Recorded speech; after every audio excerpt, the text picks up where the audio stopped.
नमस्कार, मैं हूं आशुतोष और आप देख रहे हैं सत्य हिंदी। सत्य हिंदी के विशेष कार्यक्रम श्रवण घर की खरी खरी में आपका स्वागत है।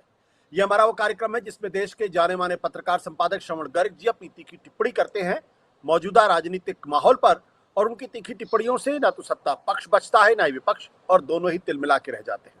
आज फिर मुखातिब होंगे श्रवण जी से और उनसे जानने की कोशिश करेंगे क्या अजीत डोवल वाकई में प्रधानमंत्री नरेंद्र मोदी को बचाने की भरसक भरपूर कोशिश कर रहे हैं, उनकी चिटकती हुई छवि को नए सिरे से लोगों के सामने पेश करने की कोशिश कर रहे हैं। मैं यह बात ऑपरेशन सिंदूर उसके बाद हुए सीजफायर के संदर्भ में कर रहा हूं, क्योंकि पिछले दिनों जो तमाम कई सैनिक अधिकारियों ने इस ओर इशारा किया कि दरअसल ऑपरेशन सिंदूर के दौरान भारत के कई जेट गिरे, और प्रधानमंत्री जी ने जो कहा था कि उन्होंने सेना को पूरी खुली छूट दे रखी है, उसके कहीं ना कहीं खंडित होने की खबर तब मिली जब कैप्टन शिव कुमार ने यह कहा कि दरअसल जो हमारे विमान गिरे वो इसलिए गिरे क्योंकि जो राजनीतिक नेतृत्व था उसने अंकुश लगाया था कि सिर्फ आतंकवादी ठिकानों पर ही हमले करने हैं,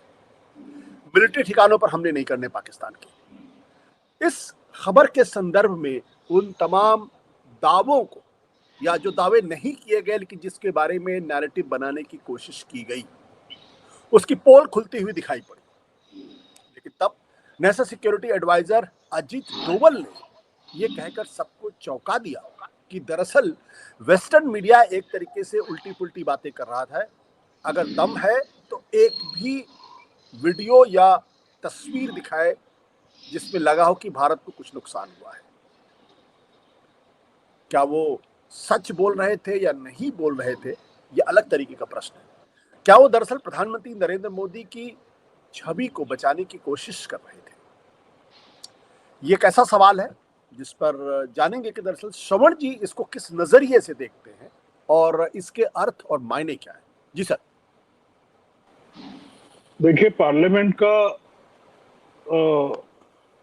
मानसून सत्र चालू होने वाला है और पार्लियामेंट के मानसून सत्र में सबसे महत्वपूर्ण बातें जो होंगी वो ऑपरेशन सिंदूर, पहलगाम और ये जो चल रहा है बिहार, मुख्य तौर पे इस पर केंद्रित होगा।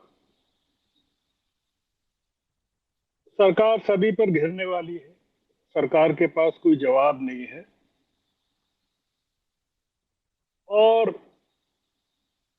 अभी तक जवाब मिले नहीं है। पहलगाम का भी नहीं मिला है, ऑपरेशन सिंदूर का भी नहीं मिला है। एक सोचने की बात है देश के नागरिकों के लिए कि ऑपरेशन सिंदूर 10 मई को खत्म हो गया।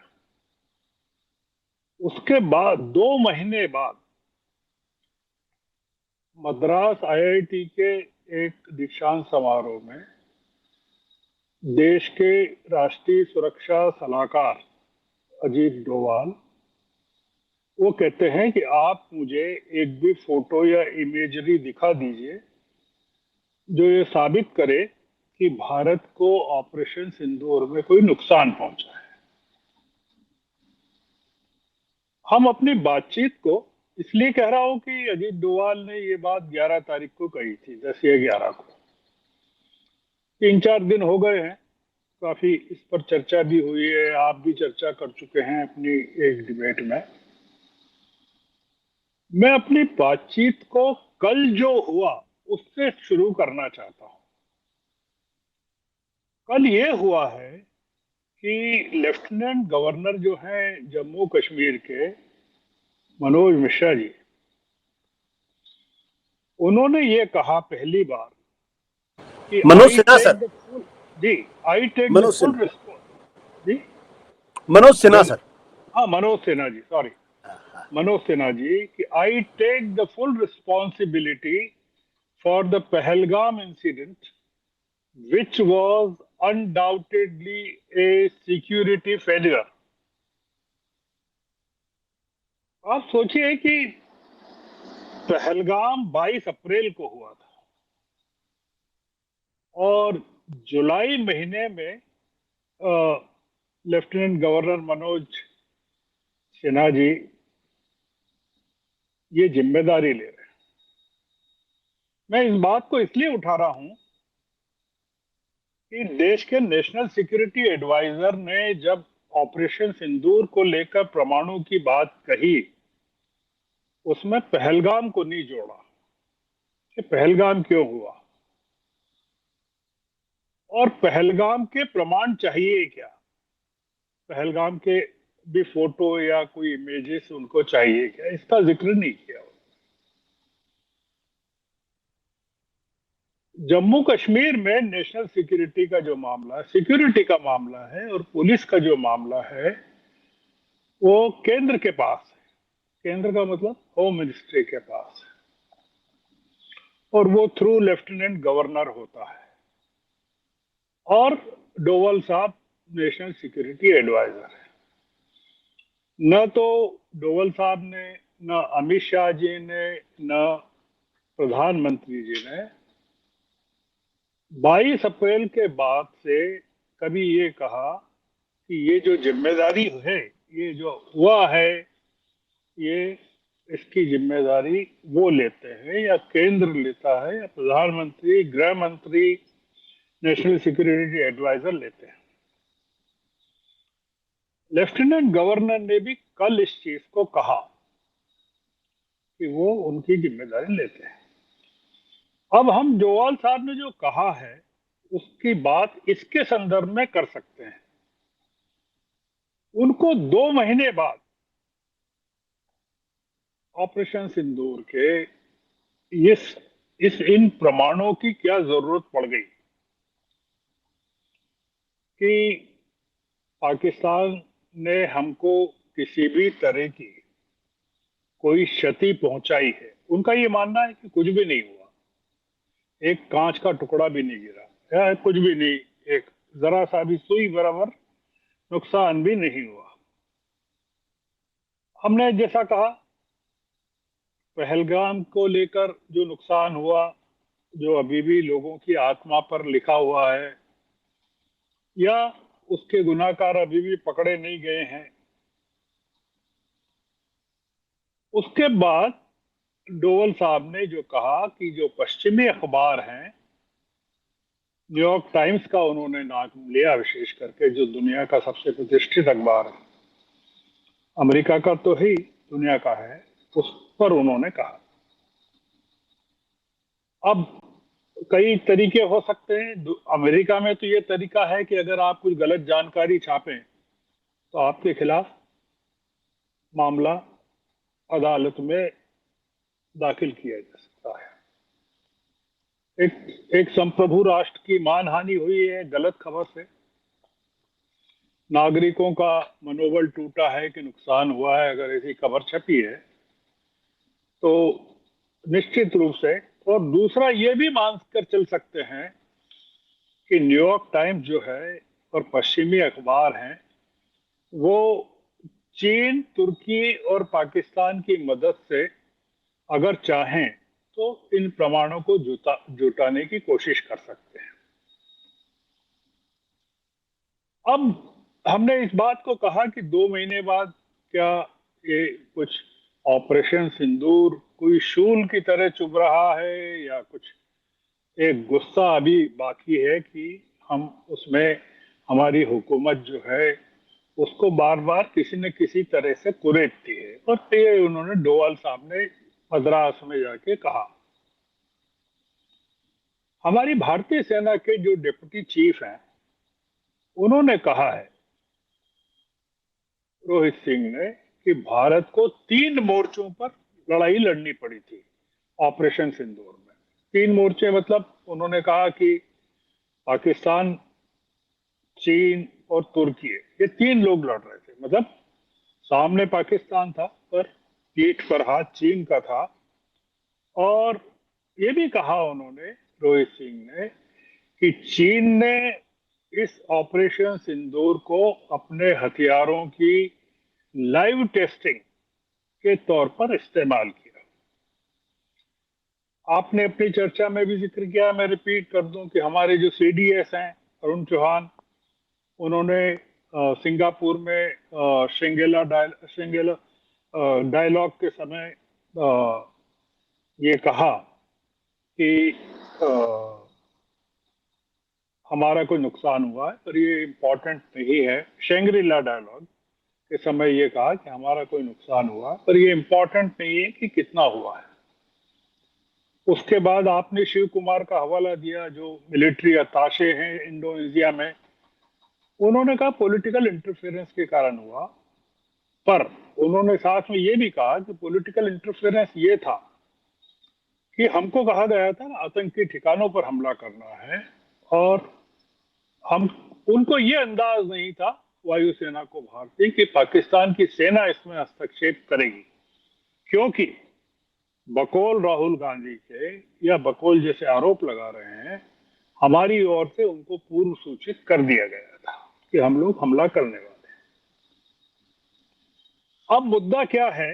वो मुद्दा ये है कि विदेशी मीडिया जिस पर अंगुली उठाई है, हमारे भारतीय मीडिया पर नहीं उठाई है, क्योंकि भारतीय मीडिया के बारे में डोवाल साहब ने कुछ नहीं कहा। उनको कहना चाहिए था कि भारतीय मीडिया ने तो जो ऑपरेशन सिंदूर को लेकर खबरें छापी, उसमें कराची, इस्लामाबाद और तमाम पूरी दुनिया पाकिस्तान पर कब्जा कर दिया था। तो क्या जो गोदी मीडिया है उससे उसके फोटो और इमेजेस मांगे जाएंगे क्या? क्या पाकिस्तान ने मांगे हैं क्या कि भाई आप बताइए कि हमारे देश की जो मानहानि हुई है? तो कोई नहीं मांग रहा है, सारी चीजें हम मांग रहे हैं। अब अगर कोई प्रमाण न्यूयॉर्क टाइम्स या विदेशी मीडिया दे देता है, तो हम उसका, डोभाल साहब या सरकार उसका क्या जवाब देगी?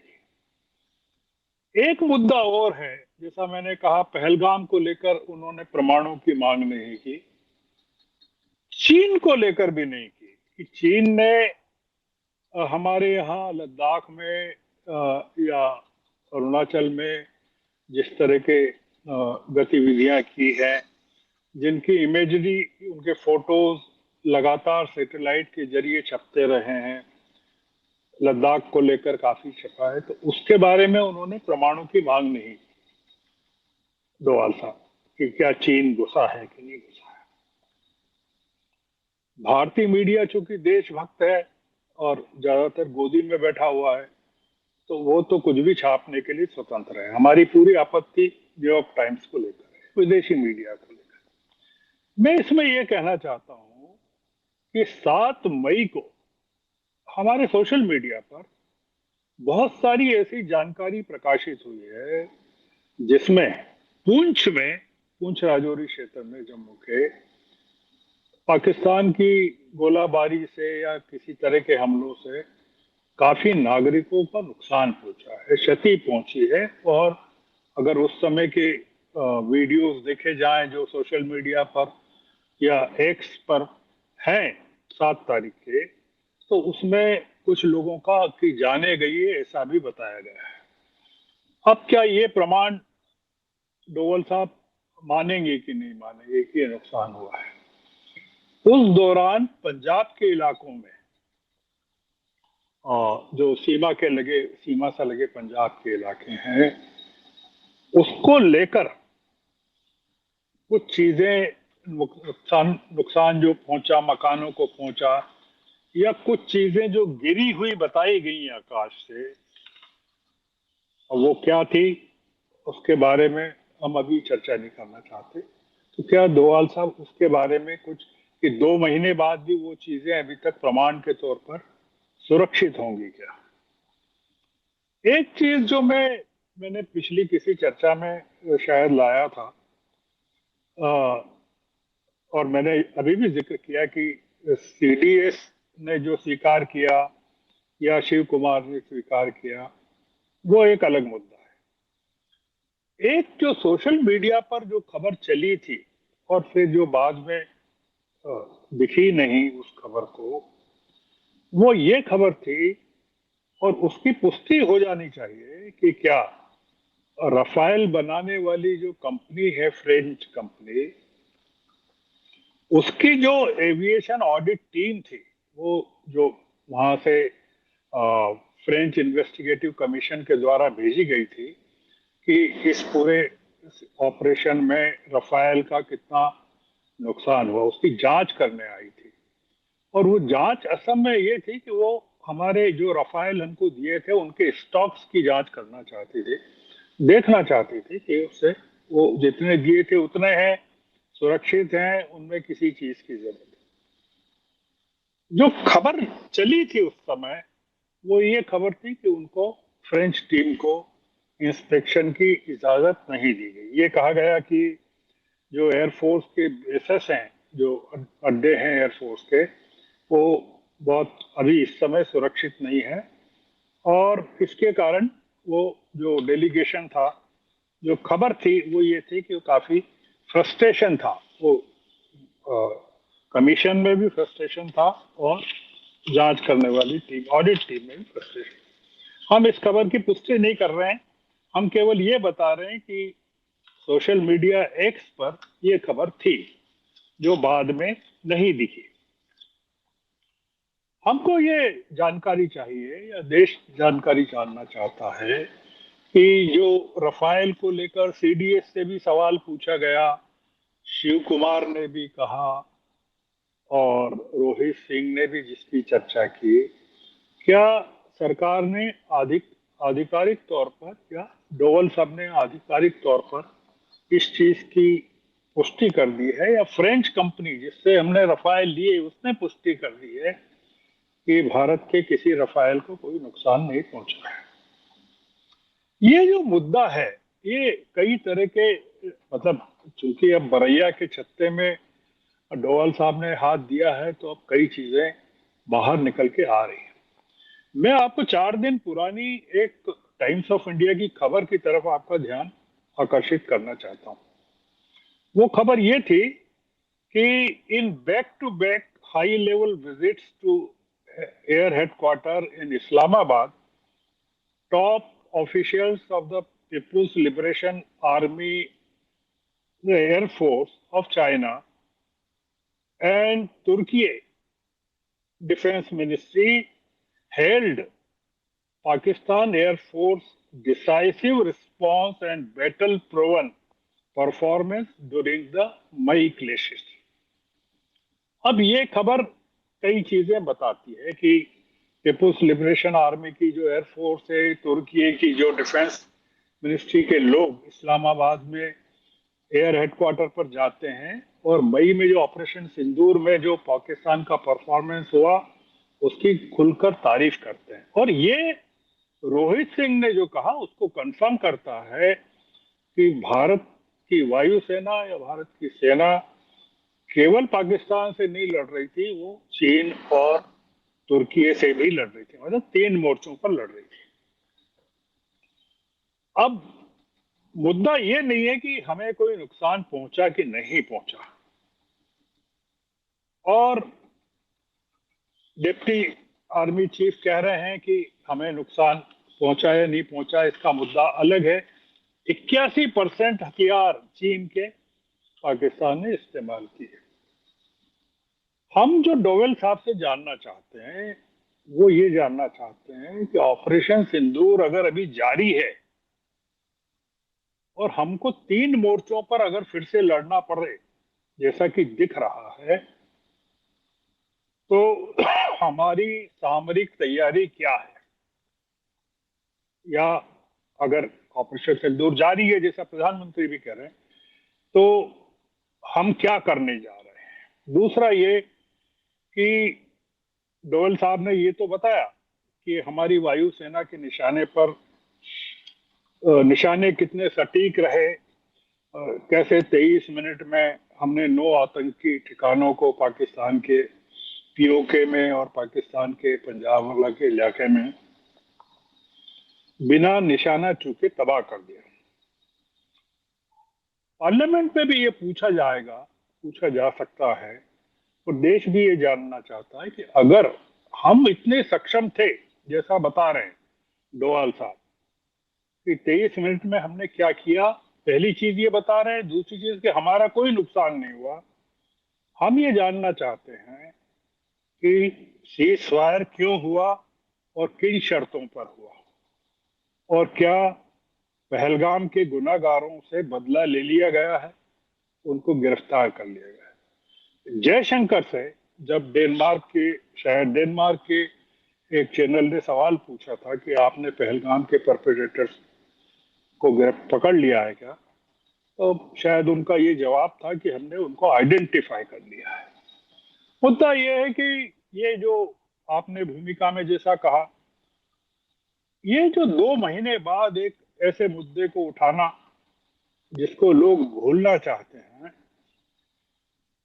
क्या सरकार को बचाने की या पार्लियामेंट सेशन के पहले ये सिद्ध करने की कि ऑपरेशन सिंदूर में हम पूरी तरह, हमारी कूटनीतिक तौर पर हमारी एयरफोर्स ने तो जबरदस्त काम किया, हमारी थल सेना ने भी जबरदस्त सपोर्ट किया, क्या हम ये सिद्ध करना चाहते हैं कि हम लोग कूटनीतिक स्तर पर भी सफल रहे? तो क्या इस तरह के मुद्दे उठाना इस समय, जबकि बहुत सारी चीजें और चल रही हैं, चीन और तुर्की पाकिस्तान के साथ पूरी तरह से अभी भी जुटा हुआ है, तो वो कहाँ तक उचित है और उसमें हमको क्या क्या पढ़ा जाना चाहिए? तो हम आज की चर्चा को आज इसी नोट पर खत्म करते हैं। आपका कोई जी सवाल सर। हो तो आप। जी जी नहीं नहीं सर, सिर्फ एक ये कहना है कि आपके मुंह से रोहित सिंह निकला, दरअसल वो राहुल सिंह है, deputy Rahul army Singh, chief. Sorry, आजकल कुछ हो रहा है मेरे मुंह से, कुछ फैक्ट्स गलत निकल रहे हैं। नहीं नहीं, गलत नहीं, वो कभी तो कभी मिस हो जाता है। राहुल सिंह है और मनोज हाँ। सिन्हा है। जी तो जी बाकी ऑपरेशन सिंदूर तो है, तो पहलगाम भी है, उसमें जी मैंने जी कोई जी। गलती नहीं। तो नहीं, डोभाल थैंक यू साहब का सर। नाम भी मैंने ठीक